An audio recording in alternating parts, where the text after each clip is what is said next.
భాగవత పద్యమకరంద ప్రియులారా నమస్తే.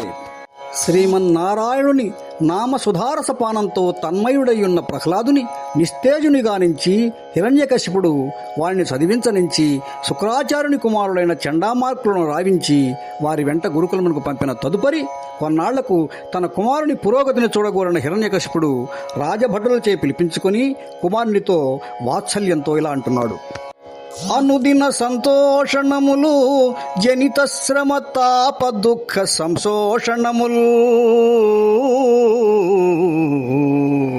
తనయుల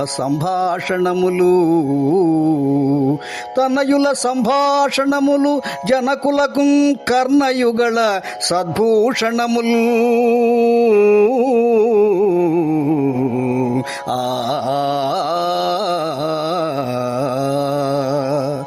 తమ పుత్రులతో సంభాషించటం ఆయా తల్లిదండ్రులకు నిరంతరం సంతోషం నింపుతుంది. అంతేకాదు వారి సంభాషణ శ్రమను, తాపాన్ని, దుఃఖాన్ని నివారిస్తుంది. తల్లిదండ్రుల చెవులకు తమ పుత్రుల మాటలను వినడమే భూషణం వంటివి అంటాడు హిరణ్యకశిపుడు. ఈ పద్యంలో తల్లిదండ్రులకు వారి పుత్రులపై ఉండే ప్రేమను, వారి నుండి ఆశించే ప్రవర్తనను మనకు అందించాడు పోతన.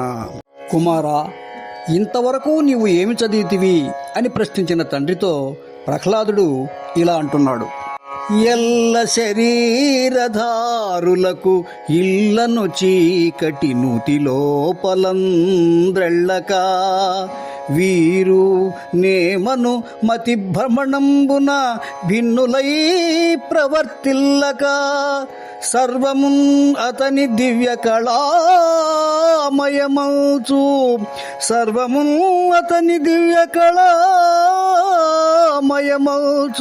విష్ణునందుల్లము చేర్చి తారడవి నుండుట మేలు నిశాచరాగ్రణీ.